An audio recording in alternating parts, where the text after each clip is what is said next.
Thanks for your time today, guys. So I'm going to call you guys the Ingle Boxers, but for those people who don't know who you are, can you introduce yourselves? Ingle. I train here. It's almost 3 years that I train here. Yep. Very good gym. I'm glad to be here, and it's good to working with the guys. I have 21 fights, 20 wins, 1 loss, and hoping that we can get the fight soon. Very good record, mate. How about yourself, Bradley? Bradley's super ski. I've been around a long time. People know who I am. I had a couple of years off, but I'm back up here now training. Been up here a year, and getting the career back on track. Good stuff. How about yourself, young man? Yeah, I'm Becky Nashani, an up-and-coming fighter with a record of 2-0. Just getting my license done now and everything is getting started. So it's the beginning for me here. I've been here for 3 years almost. So back to rock and roll. I'm Bradley Goldsmith. Yep. I'm probably the newest to the gym. I've been here nearly a year now. I've got my debut coming on the 23rd of October. Almost 20 months out of the ring. Fairly good amateur career, a couple of national titles. Just looking forward to get going into this amazing stable. Good stuff. Yep. Danny Morel, fighting on 23rd of October. This will be my second professional fight. I've been training here about a year. Pleasure to be here, trained by Dom and with all these boys. And last but not least, Been here since February now, so about 8 months. Been inactive for about 2 years now. I'm 6 and 0 as a pro. I'm looking forward to getting back started and being in this gym with everyone else. cool. And sort of following on from what me and Dominic Ingle were just talking about, basically what I said to him is sort of long term. I want to get into managing and promoting fighters. I spoke to Eddie Hearn about this recently, and Adam Smith. I got their advice. I'll tell you a quick story. I think like a couple of years ago, me, Kid Galahad, and Billy Joe Saunders were walking around Sheffield shopping centre, Meadowhall, I think it's called. But listen, only one person, yeah, and don't get me wrong, like it's the last time I'm going to get into a car with those two guys. Like, Billy Joe Saunders. Man, I didn't know. Like they're just, oh yeah, come, we'll take you to Starbucks. I'm never, especially Billy. I never get in a car with that man again.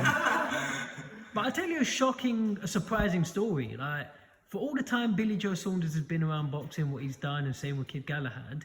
We're walking around Sheffield shopping centre, broad daylight. Walked into shops. Billy bought some clothes.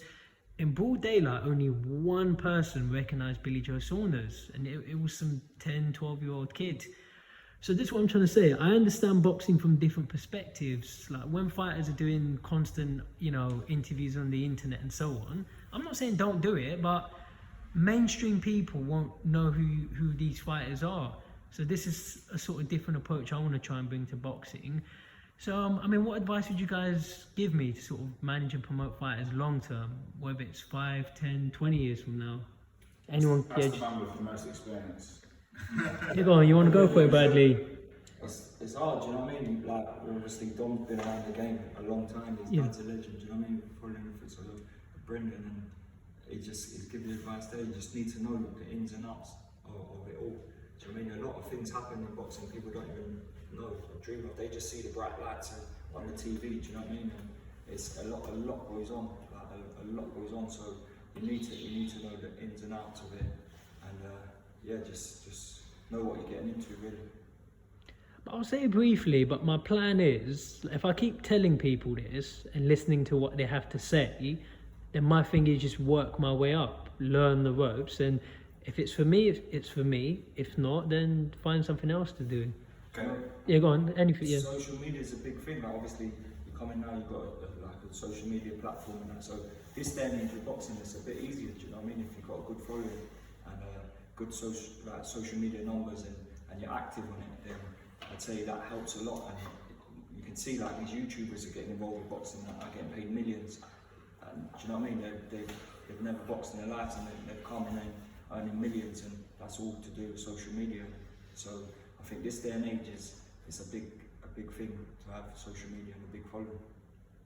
Good stuff. I have actually. Oh, sorry. Go on. Oh, yeah. Go on, mate. Can I ask you a question? Anything. What do you think what's the role is for a manager? Because when you say to people, when I ask to just randomly people, they're gonna say it's managing a boxer is just to negotiate fights and get in fights. I don't know what else do you think from a role from a manager, because you want to become a manager. So Yeah.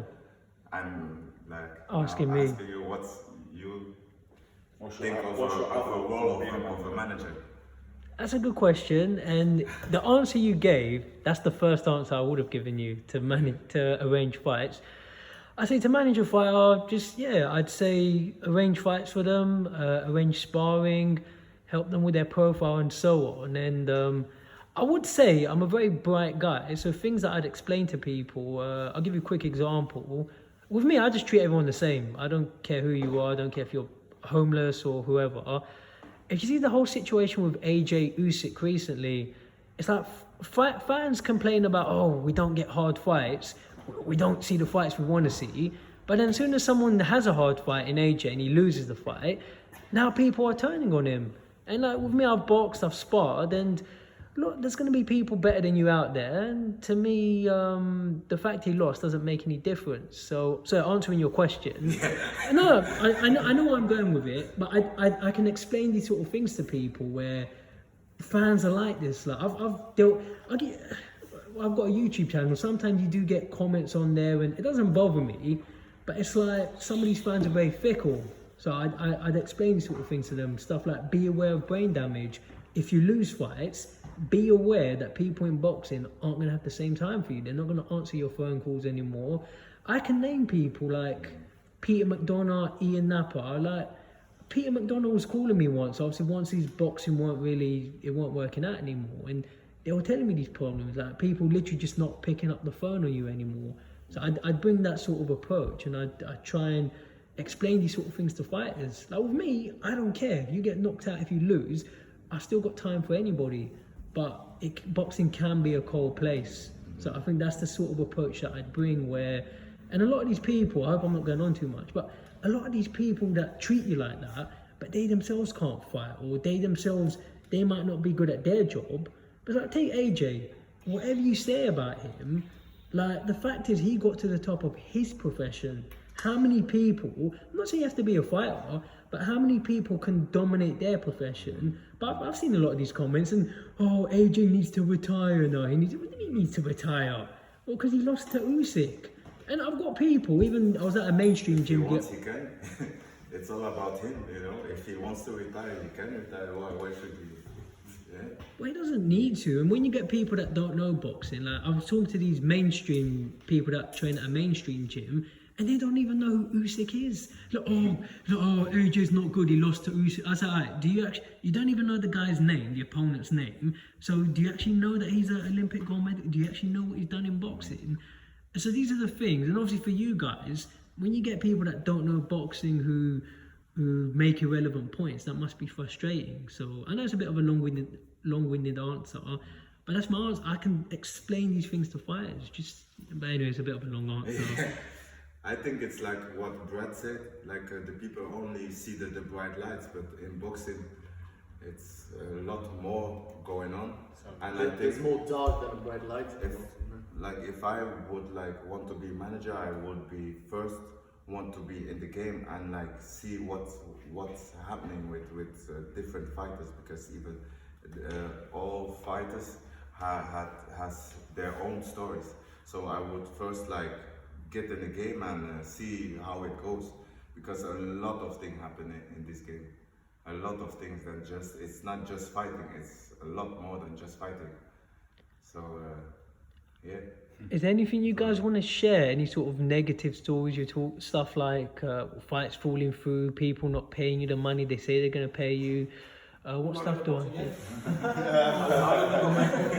as long as you, I think you have to ask this guy, because I think he is tell your story, and you know how hard it is to get a fight, you know, and all that, where you come from, and Yeah, of course.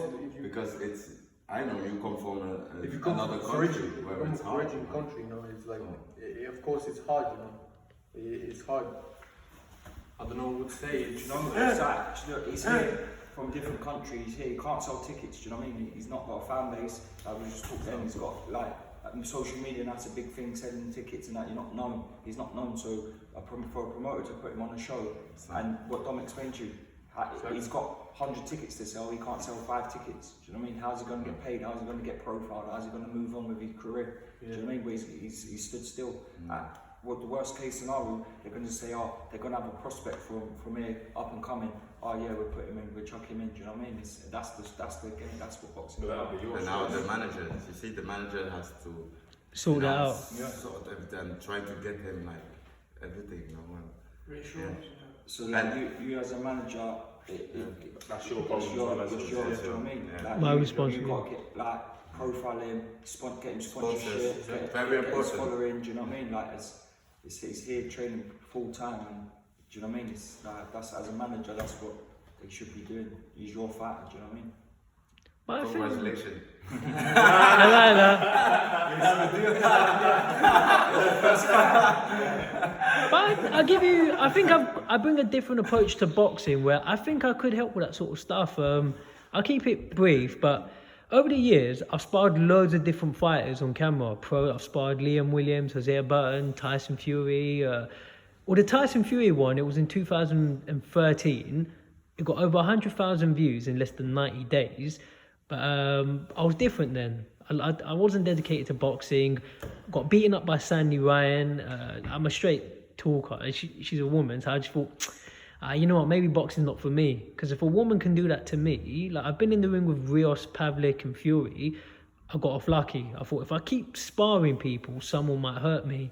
But I've started fighting now, and if I keep doing these sort of videos, and I've got loads of other different stuff I'm working on, I'm trying to build a social media following. And once I do that, and I think I'm a bright guy, I think you can tell from the way I talk, that's something I want to try and bring to people. It's something I want to try and help fighters with a profile. And I won't even charge anything. Or I'll give you one quick example, yeah? Said that on camera. Yeah. I'm a cool guy, especially if they're... You don't need the money. I'm not. But it's like with what Steve Goodwin always says. He doesn't like charging people unless they're making a certain amount of money. So it's the same with, I'm not, I'm not saying I'm rich, but if a boxer's only making a certain amount, I don't want to be another guy taking money off them.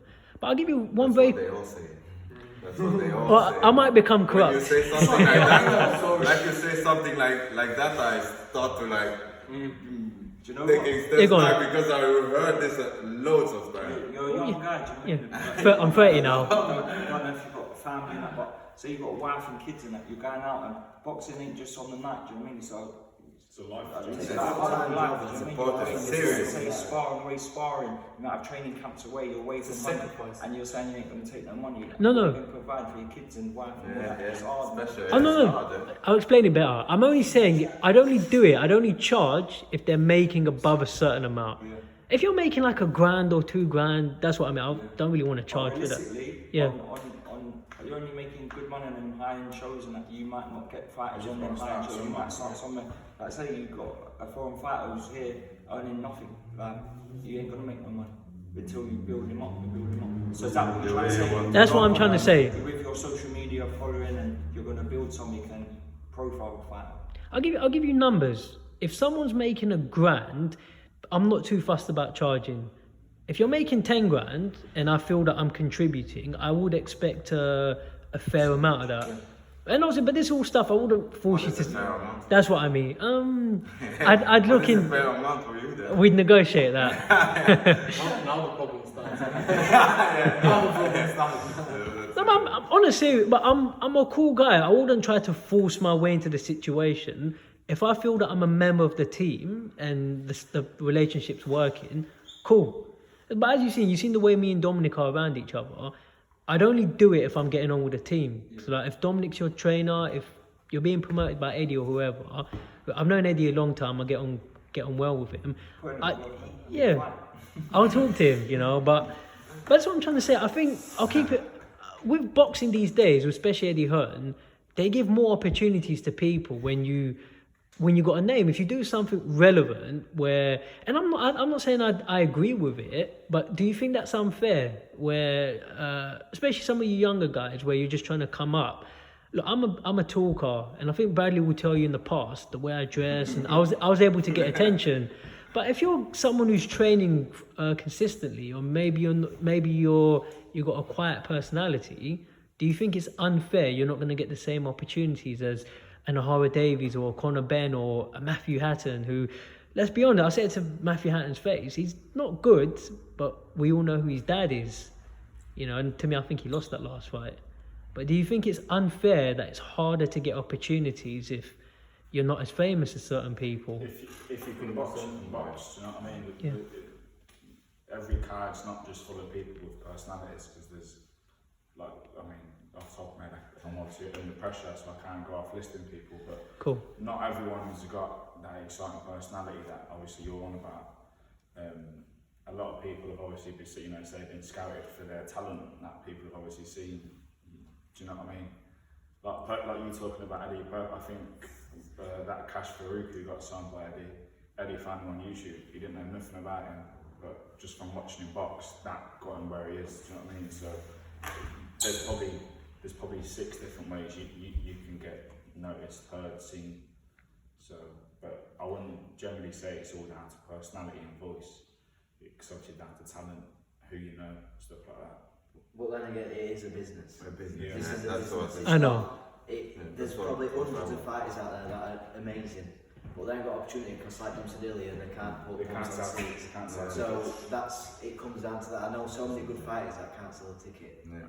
and it's a shame, but it's a business. It's the That's If- the bottom line, really. Like if you want to be a manager and you have the opportunity to work with the fighter, and you have 2 fighters, and you have one with 1 million following, and you have another one with 50 followers, with who you're gonna choose to work with, or with who you're gonna work with, you know, and it's all goes like that.